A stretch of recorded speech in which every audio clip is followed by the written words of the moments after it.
Hello, welcome to this presentation. And this is the introduction to quality control. We start with introduction to quality control, but this is our updated course of quality control. That is basically quality control to advanced level quality control. So today we start with introduction to quality control, which is the first part of this course. And this course has been prepared by Julius Martel, who is a medical laboratory scientist and online tutor. So basically, this is basically the advanced full guide. This is our learning verse. We have seen our objectives, so like the same, but this is a major section that we will pass through in this presentation. We start with introduction to quality control, then quality control product. What are quality control product? What are criteria to use when selecting quality control product? Then handling of quality control material, how to prepare them, how to preserve them, and everything about the handling of quality control material, and basic statistics for quality control material like standard deviation, mean, and others, and also calculation the use of QC statistics, and also QC designing, and also leveraging chart and Westgate rules. So quality control involve like 4 or 5 things. Like when you perform quality control, you look for many issues, many things, so that you ensure that your result, the result that will be produced there is reliable and accurate. Like a method, do this method follow standard operating procedure? Material used, machine and instrument, is it calibrated, performed, is it calibrated and also perform daily maintenance, personnel, the competence of the personnel who is performing the method. Also chain. The chain involve steps from collection of a sample, transportation of sample, and everything like that. So quality control, like achieving a quality in medical laboratory, require the use of many tools. These tools involve maintenance schedules, involve calibrations, quality assurance program, training, continuing education, competence assessment, and the quality control material. So our focus will be on quality control and quality control material. This is our laboratory pass of workflow. Every day when you are performing your activity in laboratory, you should have passed through these steps, like pre-examination, pre-examination, sample collection, where we perform a sample collection, sample transportation, and everything about pre-examination. But also examination phase, where we perform a quality control. So this quality control will monitor will monitor our analytical phase, so that we ensure that the result that will be produced here is very accurate and reliable. And also we have a post-examination that involves reporting of the result, record keeping, and the other. So quality control refers to statistical procedure used to monitor, evaluate analytical process. This analytical process is analytical phase, whereby in this analytical phase we produce a current result. So this step is very important, so should be monitored and evaluated, so that we are sure that the result that will be produced in this step is very reliable and accurate. We involve a statistical procedure because we need a standard deviation, like quantitative test, we need a standard deviation, mean, and the other statistical procedures that will be involved in that test. So to monitor analytical phase, this will ensure that our result is accurate, reliable, and timely result. Timely result will mean that this is a result that is within a turnaround time. This turnaround time is the time from receiving the sample in the laboratory to the time whereby you report your result.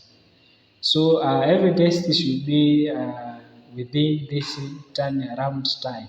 That is the timely result. Quality control will involve regular testing of control material. So it's not a process of one day because it will involve a regular testing of quality control material together with the patient sample or client sample, so that so you treat this quality control material, quality control product like a patient sample. So you treat them in the way as a patient sample is treated, so that we ensure that we monitor and evaluate this analytical process very well. So after having the quality control material and running the quality control material together with the patient sample, then now it is the time to compare. We need to compare control result to a specific statistical limit or statistical range. So here is some definition of some terms like accuracy. What is accuracy? We have talked much about accuracy. Accuracy refers to the degree of closeness between the measured value to the true value. So accuracy means that your result is accurate. It means that your result is close to the true value. Is close. If the potassium amount of potassium maybe is 4.4 millimoles maybe per liter, and you are testing the result of 3.8 maybe millimoles per liter. It means that your test is very close to the true value of potassium in the body. So the battle result should be as much as accurate as possible. But when making measurements, also some degree of inaccuracy. So we can't be 100% accurate, but there are some degree of inaccuracy.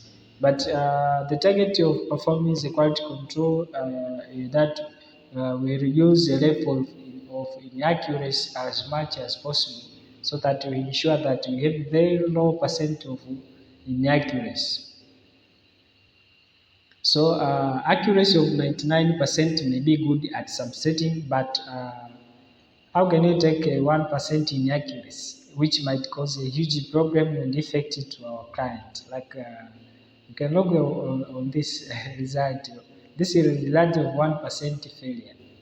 So in some setting, 99% accuracy may be good, but think of this one, 1% inaccuracy, which 1% is very bad, can cause a very huge problem.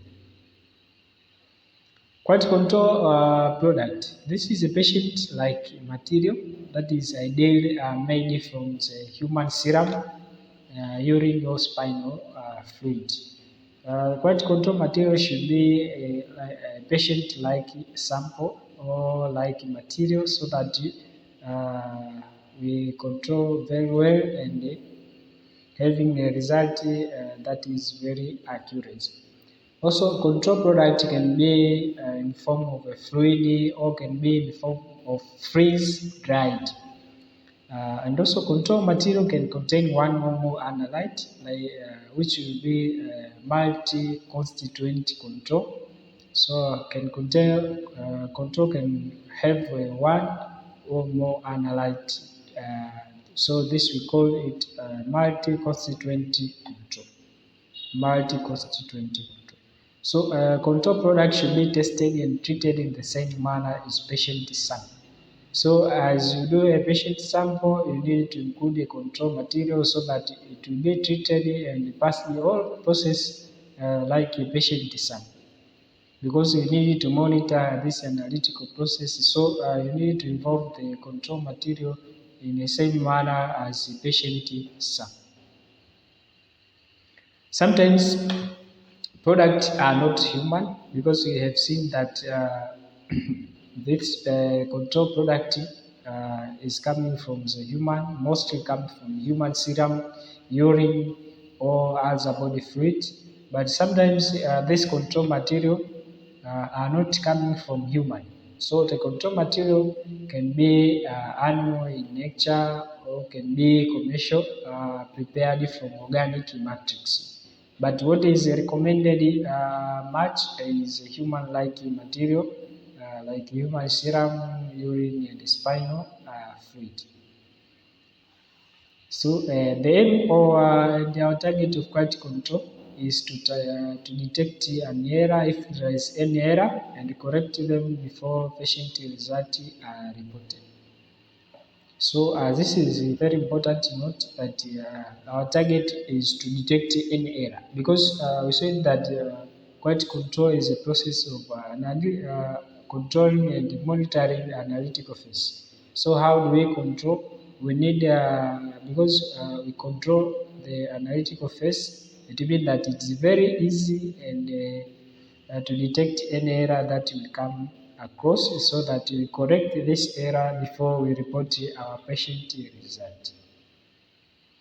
Good laboratory practice require testing of more than one level of control, like testing of normal and abnormal control for each test at least daily to monitor its analytical phase. So a good laboratory practice require that testing either normal, one normal and one abnormal control, so that we monitor analytical phase. Normal control, it means that it contains a normal level for analyte to be tested. But abnormal control, it contains analytes at either concentration above or below the normal range for analytes to be tested. Then regular testing of quality control product will create a QC database that the laboratory used to validate the testing system. So regular testing of laboratory control product, it will create a database. This database will be used by a laboratory to validate the testing system. Validation occurs by comparing this QC result with the laboratory predefined range of the QC value. So this validation means that we compare quality control material result with the laboratory predefined range of the QC value, so that we can say that this control maybe is within range or is out of range. The laboratory defined range is calculated from QC data collected from testing a normal and abnormal control.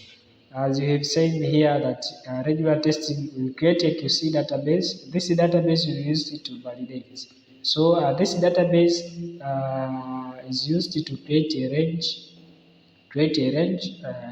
by using our standard deviation and mean.